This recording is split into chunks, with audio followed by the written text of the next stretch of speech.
اور جو عام طور پہ سننے میں آتی ہے، خصوصاً اس ماہ کے دوران سات ماہ صلی اللہ علیہ وسلم کے حوالے سے جو لوگ اپنے جذبات کا اظہار کرتے ہیں، اس میں کہا جاتا ہے کہ جتنے انبیاء تھے، آپ نے میزان میں پورا اس پر مضمون بھی باب لکھا ہے، ہم نے اس کو پڑھا بھی ہے، لیکن میں چاہتا ہوں ایک عام آدمی کو خلاصہ بھی سامنے آ جائے۔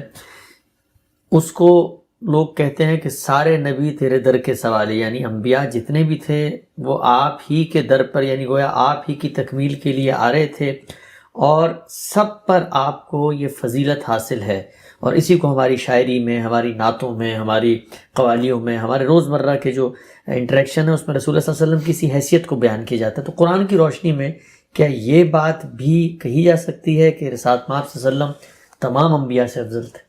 قرآن مجید اس سے بالکل مختلف بات کہتا ہے۔ وہ یہ کہتا ہے کہ یہ فضیلت کی بحثیں بالعموم امتوں کے مابین مناقشات کا باعث بن جاتی ہیں۔ چنانچہ اچھی طرح سمجھ لو کہ ہم نے ہر پیغمبر کو کسی نہ کسی پہلو سے دوسرے پر فضیلت دی ہے، بلکہ آگے مثالیں دے کے بتایا ہے کہ موسیٰ علیہ السلام کو ہم نے یہ فضیلت دی کہ براہ راست ان کے ساتھ کلام کیا گیا، یہ کسی اور کو فضیلت حاصل نہیں ہوئی۔ سیدنا مسیح علیہ السلام کے کچھ خصوصی معاملات ہیں، وہ بن باپ کے پیدا ہوئے، ان کو غیر معمولی معجزات دیے گئے، روح القدس گویا خدمت میں کھڑے ہیں کہ جو کچھ وہ کر رہے ہیں فوری طور پر اس کے نتائج سامنے لے آئے جائیں۔ تو یہ کچھ مثالیں دے کے قرآن مجید نے یہ بتایا کہ ہر پیغمبر کے ساتھ ہمارا معاملہ رہا ہے۔ رسالت مآب صلی اللہ علیہ وسلم نے متعدد موقعوں پر اس کی نفی کی۔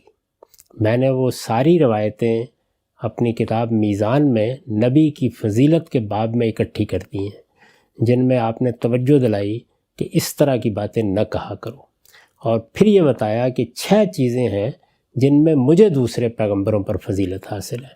ان میں خاص طور پر یہ ہے کہ مجھ پر نبوت ختم کی گئی ہے، اور اب قیامت تک کے لیے سب انسانوں کے لیے میں ہی اللہ کا رسول ہوں۔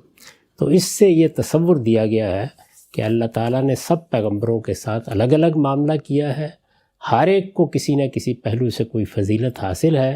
رسالت مآب صلی اللہ علیہ وسلم کو بھی بعض غیر معمولی فضیلتیں حاصل ہیں۔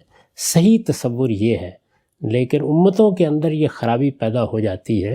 ہم مسلمانوں کو تو یہ تعلیم دی گئی تھی کہ رسول یا نبی ہونے کی حیثیت سے ہم کسی نبی یا کسی رسول کے معاملے میں کوئی تفریق نہیں کریں گے۔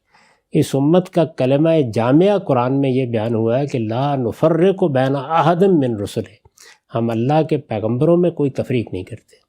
یعنی یہ کہ وہ اللہ کے پیغمبر ہیں، یہ کہ اللہ نے ان کو منتخب کیا ہے، یہ کہ ایک بڑی ذمہ داری دی ہے، یہ کہ اللہ تعالیٰ نے ان کو فضیلتیں دی ہیں، ان سب پہلوؤں سے ہم پیغمبروں کو مانتے ہیں، ان پر ایمان لاتے ہیں۔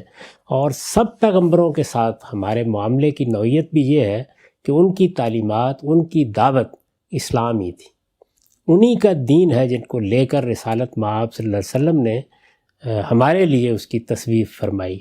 قرآن مجید جگہ جگہ خود رسول اللہ صلی اللہ علیہ وسلم کو یہ کہتا ہے کہ یہ میرے پیغمبر ہیں، نام لیتا ہے ان کا، اور پھر کہتا ہے فَبِہُدَاهُمْ اقْتَدِیٰ، ان پیغمبروں کی جو ہدایت تھی آپ کو بھی اسی کی پیروی کرنی ہے۔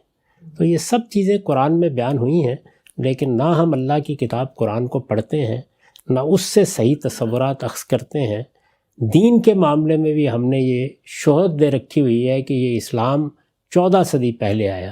قرآن مجید جگہ جگہ تصریح کرتا ہے کہ یہ تو سب نبیوں کا دین ہے، اللہ کا دین ہمیشہ سے اسلام ہی رہا ہے، آدم علیہ السلام سے لے کے محمد الرسول اللہ تک ایک ہی دین پیش کیا گیا ہے۔ تو ان تصورات کی بھی اصلاح ہونی چاہیے، اور جس جگہ اللہ کی کتاب نے ہمیں کھڑا کیا ہے وہیں کھڑا ہونا چاہیے۔ تاہم یہ ایک مشکل چیز ہوتی ہے۔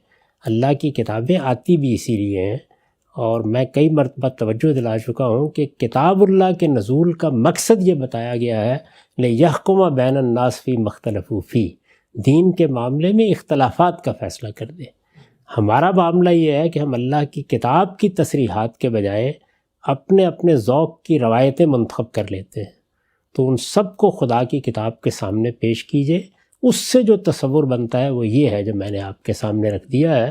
اور اگر اس کو مزید تفصیل سے دیکھنا ہو تو میری کتاب میزان میں نبی کی فضیلت کا باب پڑھ لیجئے۔ ٹھیک ہے۔